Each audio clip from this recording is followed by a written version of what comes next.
Hello बच्चों।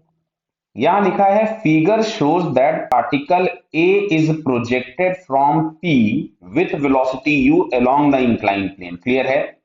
मतलब ये इस डायरेक्शन में ये ए गया है, इसकी वेलोसिटी यू लिखी गई है। क्लियर? मैं यहां लिख देता हूं यू आपके लिए। नेक्स्ट देखिए, आगे पढ़ते हैं।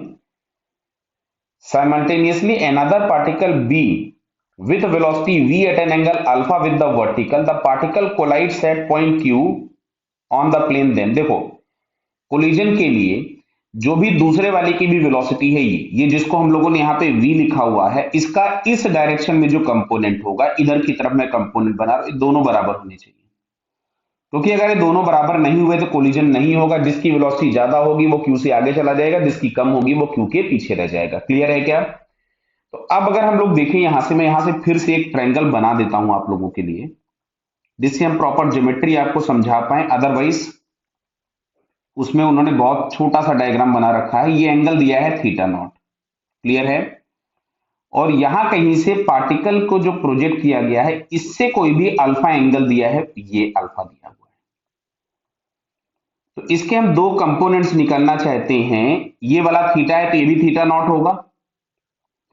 अच्छा, ये एंगल अल्फा है तो ये एंगल होगा 90 माइनस अल्फा। क्लियर? बताइए। तो इस v का जो कंपोनेंट होगा अलोंग द इंक्लाइन प्लेन, जो इस डायरेक्शन में है, देखिए मैं इसको अलग कलर से बना देता हूं। इस डायरेक्शन में क्या मैं इसको लिखूं v cause of 90 minus alpha plus theta. भाई ये पूरा एंगल कितना हो जाएगा? 90 minus alpha plus theta naught. Clear है? तो ये दोनों आपस में बराबर होने चाहिए। मतलब v कॉज ऑफ 90, मैं यहां से माइनस कॉमन निकाल ले रहा हूं तो मिलेगा अल्फा माइनस थीटा नॉट, और u जो है वो आपस में बराबर होने चाहिए। क्या ये बात समझ में आ रही है भाई? तभी तो सेम डिस्टेंस ट्रेवल करेंगे, क्योंकि दोनों पे लगने वाला एक्सेलरेशन और सारी चीजें एक ही जैसी हैं। दोनों पे जो down the incline acceleration act होगा वो जी साइन थीटा लगेगा। Clear?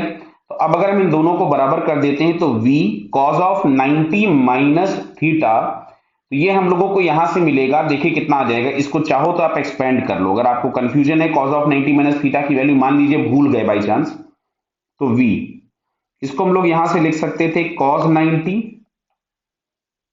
Cos of theta, cos of alpha minus theta not. याद है तो बहुत ही बढ़िया बात है कि इसको हम सीधे सीधे साइन लिख सकते थे। नहीं याद है कोई बात नहीं है। प्लस यहां माइनस है तो यहां प्लस हो जाएगा। Sine 90 sine of alpha minus theta naught is equals to u. तो ये तो जीरो हो गया क्योंकि कॉस 90 जीरो हो जाएगा, तो यहां से मिलेगा, और साइन 90 वन हो गया। तो v sine of alpha minus theta naught बराबर हम लोगों के पास मिलेगा u। तो अब देखो जरा चेक करो ये ऑप्शन कौन सा है। ये हम लोगों को फर्स्ट वाला ऑप्शन दिख रहा है। Clear? So first answer is the correct answer. Okay बेटा, ऑल द बेस्ट।